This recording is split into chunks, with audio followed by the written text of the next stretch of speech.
They thought they were untouchable. Meridian Pharmaceuticals, that gleaming fortress of glass and steel, where the glow of red warning screens was now the only thing lighting the conference room. The air smelled faintly of fear, of sterile marble and panic, and the CEO, Victoria Harding, looked more fragile than her tailored suit ever let on. Her carefully curated authority was crumbling as precious patient data, the kind that could net billions, was slipping behind an unforgiving wall of encryption. Time was bleeding away. A countdown on the digital display ticked relentlessly. 78 minutes until total meltdown.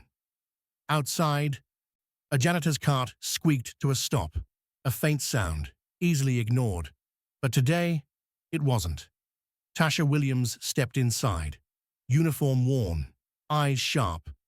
No one noticed her until she spoke.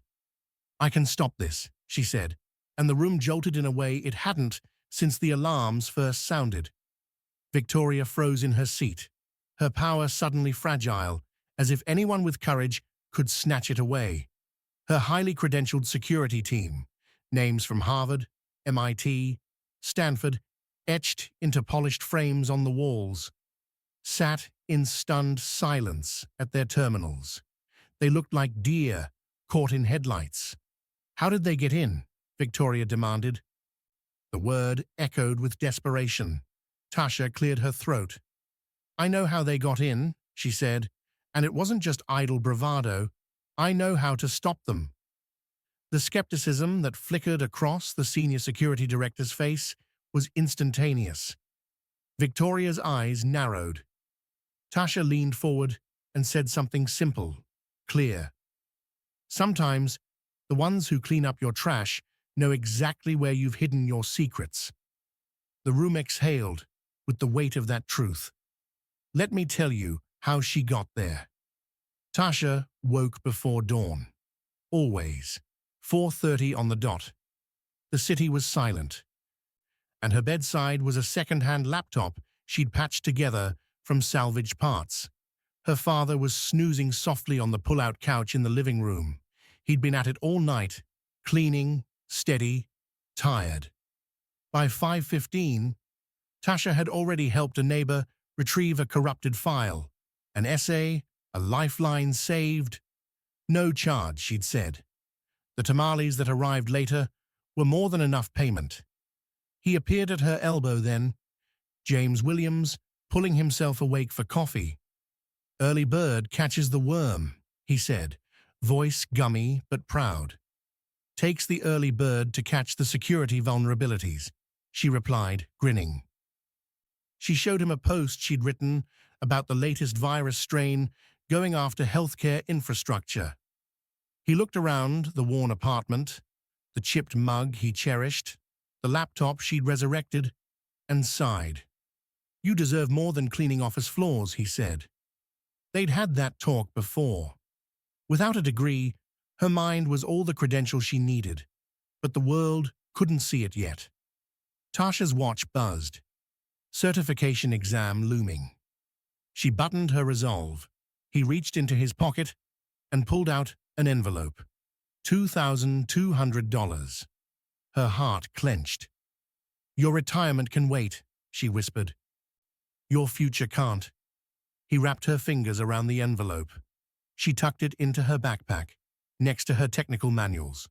Her resolve. 40 minutes on the bus later, and she stepped into the Meridian building. Through service entrance, past security guards who barely blinked at her. Up in the supply closet, 20 floors above the polished lobby, where executives glided in with chauffeur-driven ease. That was Victoria's world. Leather seats, investor calls, millions, the Reno Cure data, the MBA from Harvard hanging on her wall, years of climbing. She'd restructured, eliminated redundancies, people. Her desk cost more than most people's cars.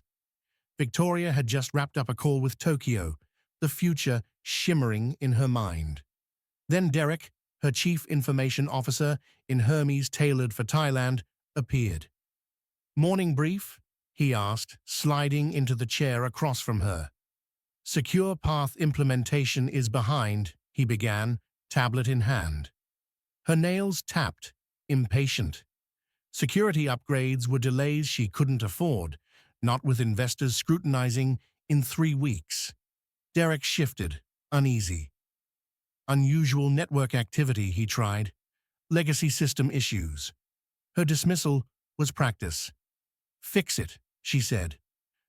We need results. She glanced at an alert. Unusual login attempt, and deleted it. Low priority. She had bigger battles on her mind. Meanwhile, Tasha emptied trash bins. Discreet, invisible. Offices were empty, perfectly quiet. She padded through, unnoticed, as the CEO signaled she didn't care about anything from the suburbs of top 10 degrees. She heard Victoria reject resumes from anyone without elite credentials, ignorant of the hidden mind right beside her. In the server room, Tasha cleaned and observed. She snuck extra minutes, took mental notes, sketched diagrams. Unpatched servers, unsecured IoT devices, open desks, unlocked computers, and one glaring problem: the conference room's smart system. Her father covered for her if she lingered. The staff were used to her. She helped them troubleshoot printers. She labeled notebooks carefully. Vulnerabilities, timestamps, logs. Tip after tip, she emailed anonymously to the security team, pointing at backdoors and IoT weaknesses. Every time, the response was the same. Low priority. Maybe interns being extra. Certainly not worth stopping. She sat in a 24-hour diner late that night, coffee in hand, studying for her certification, when the news flashed: ransomware in healthcare. Her pulse spiked. Pattern matched her notes. She dashed off an anonymous email. IoT conference room. Backdoor. Check it. It probably went unread. She closed her laptop, hopeful and anxious. Through the night, malware slipped into Meridian's veins. It established itself, biding time, silent and terrifying. At dawn, the world went sideways. Reports, slow network, help tickets flooding, troubleshooting hitting dead ends. Tasha noticed every shift. Session timeouts in marketing, frozen files, help desk panicked. The security center still hadn't noticed the root cause. They were chasing symptoms. Third anonymous tip, Sophie's voice cracked. Low priority, Aiden said. We're focused on secure path implementation. Tasha, passing outside, didn't register. Unseen, still. At 11:42, it broke. A red skull icon pulsed. Your data is being encrypted. Help desk lit up. Panic exploded. Every floor seized by chaos. Scientists, marketers, support teams, all locked out. Victoria called the war room. Security team gathered, screens glowing. Derek, perspiring. Aiden, frantic. How bad? She asked. It's moving fast, Derek said. Marketing locked, customer service down, R&D showing symptoms. Aiden shook his head. Reno Cure data still secure for now. But then the countdown appeared. Hours to pay $5.7 million in Bitcoin or lose everything. Backups compromised. Control taken. Victoria looked around the room, powerless. The only hope was hope itself. Outside, Tasha watched, heart pounding. The alerts on her phone confirmed what she already knew. They used the back door she warned about. They'd ignored her warnings. And now she had to decide, intervene or stay invisible. The board was about to convene. Investors would want names. She glanced at the clock. Her father's text confirmed it. It's happening. I might be their solution, she told him. She entered the room quietly then. Some security members looked at her. Why is maintenance here? This is level 1 crisis. Victoria frowned. Get out, she said. We have professionals. Tasha remained calm. "I can help stop this," she said. Laughter. She pointed at the screens. "You're blocking TCP port 8443. The malware is tunneling through DNS. You're focusing on the wrong indicators." Silence. "Who are you?" asked a disbelieving Aiden. She held up her notebook. Diagrams, logs, dates. Victoria paused. 2 minutes. Tasha moved to the console. She explained how the smart displays were the beachhead, how lateral movement used trust relationships, a misconfigured permission change from March 12th that was never reversed. The team froze as she caught flaws they'd missed. She laid their hands on a kill switch, deep lock variant. They listened. She isolated paths, built a decoy environment, manipulated malware behavior, and reclaimed control. Screens flickered, data moved, attacks stalled. Time stretched, but the battle tilted. Decryption keys recovered.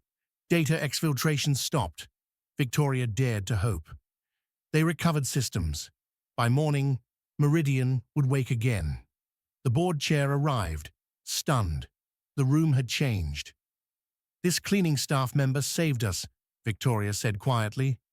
"From turning our systems back on to saving Reno Cure." Silence. Then recognition. They offered her a seat, respect, a path forward. They saw talent for once, not uniform. Fast forward weeks, and Tasha strides down executive corridors, leather portfolio in hand, key card, granting access she once begged for cleaning doors. Her title, Chief Information Security Officer. She commands the room now, but remembers the dust she walked through. Victoria looks at her with fewer shields and more gratitude. Company policies shift. Degree requirements replaced with real skill assessments, scholarship programs for underserved talent. Her father helps identify candidates. She didn't just stop an attack, she triggered cultural change.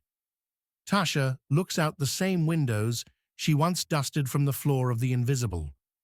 Her phone chimes, lunch. Her father. She smiles, looks to her team. 5 new hires from maintenance programs. She meets a young cleaning staffer at the doors. "What's your name?" she asks, and the answer echoes like promise.